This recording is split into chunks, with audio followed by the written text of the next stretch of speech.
If you've got an iPhone 15 Pro, you're probably noticing the battery is not lasting as long as it once did. The good news is, you can replace the battery in your iPhone 15 Pro yourself.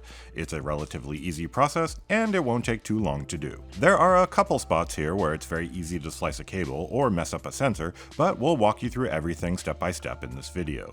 But when you're doing your repair, make sure to follow along with the step-by-step guide for your device on iFixit.com. It will have all the latest updates to the repair procedure and comments and tips from other people who've done the repair themselves. For this repair you'll need a P2 pentalobe, tri-point Y000, and Phillips 000 drivers, a suction handle, a hairdryer or heat gun, some iFixit opening picks, a spudger, ESD-safe blunt nose tweezers, a plastic card, isopropyl alcohol, and a microfiber cleaning cloth.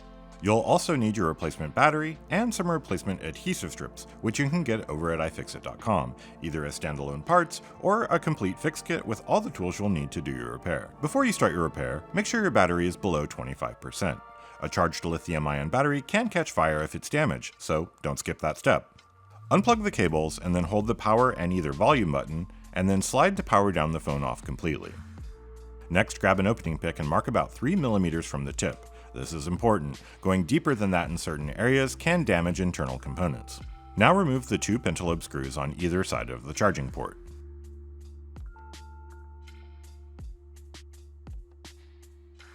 Apply heat to the bottom edge of the display until it's hot to the touch, but not too hot. You don't want to overheat the phone because the battery is sensitive to heat damage.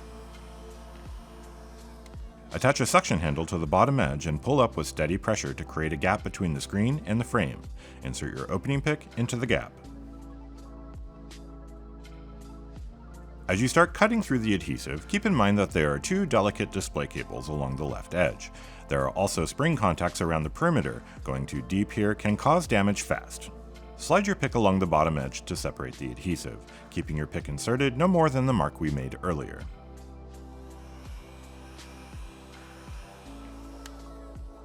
Slide your pick around the bottom corner and up the right side toward the power button until you feel a clip. Gently twist the opening pick to release the clip. Heat the top edge next. Slide your pick around the top corner and along the top edge to release the clips and adhesive. Stay shallow, about 3 mm max. Then move on to the left edge. Heat it up, and keep in mind this is the risky side. There are two display cables here, and it's very easy to cut them if you go too far in. Work your pick around the top left corner and down to the bottom left until the adhesive is fully separated.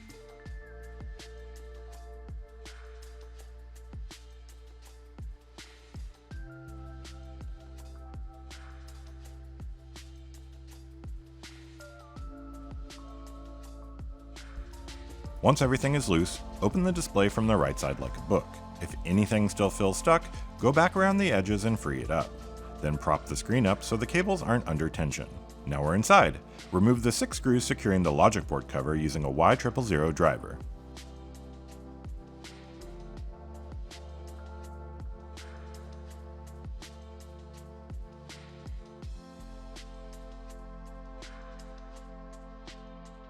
Lift the cover carefully, sliding it out from under the ambient light sensor cable. Next, disconnect the battery first. Always do this before touching any of the other connectors. Then disconnect the display cable from the center of the logic board, followed by the ambient light sensor cable near the top left.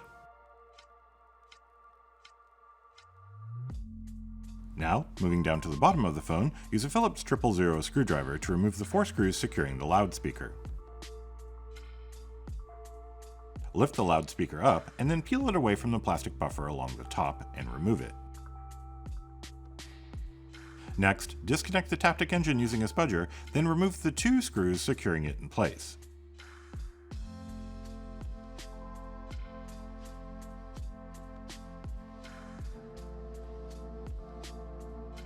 Now we're on to the battery. The battery is held in with 3 stretch-release adhesive strips, 2 along the bottom and 1 along the top. Each one has a small black pull tab. Carefully separate each tab using an opening pick, then grab it with tweezers and pull it away from the battery. Be very careful here. Don't puncture or dent the battery while doing this. If you damage it, it can catch fire. Once you've got the tabs free, pull each adhesive strip out from underneath the battery. Keep your pull low and steady, and don't press down on the battery while doing this.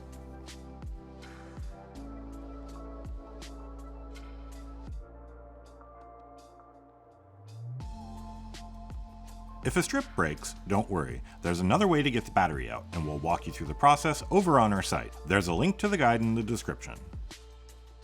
If all of them come out cleanly, you can just lift the battery out. Now let's put everything back together. To reassemble your device, start by cleaning out the frame with some isopropyl alcohol and a lint-free or microfiber cloth. Then temporarily reconnect the new battery and set it in place to make sure it fits properly and the cable reaches the connector. Remove the adhesive liner and press the battery into place.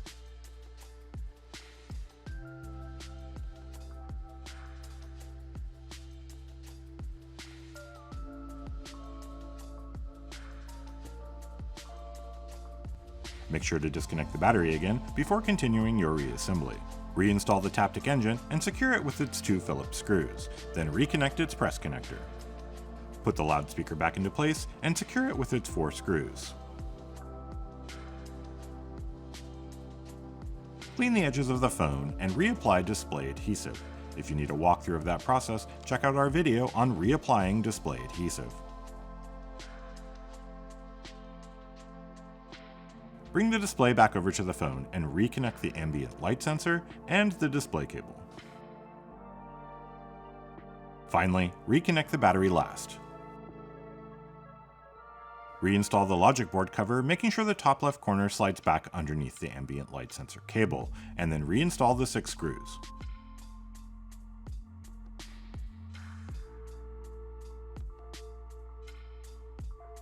Before you seal the phone with new adhesive, this is a great time to test your new display and make sure everything is working as intended.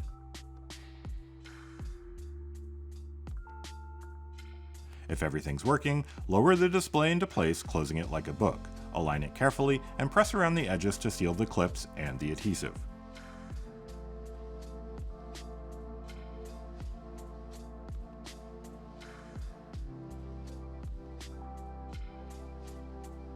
Lastly, reinstall the 2 pentalobe screws at the bottom, and that's it, you're done! Power on the phone and test the display. Depending on your iOS version, you may need to run Apple's Repair Assistant to calibrate the new screen and restore features like True Tone. Power on the phone and test your new battery. Depending on your iOS version, you may need to run Apple's Repair Assistant to calibrate the new battery.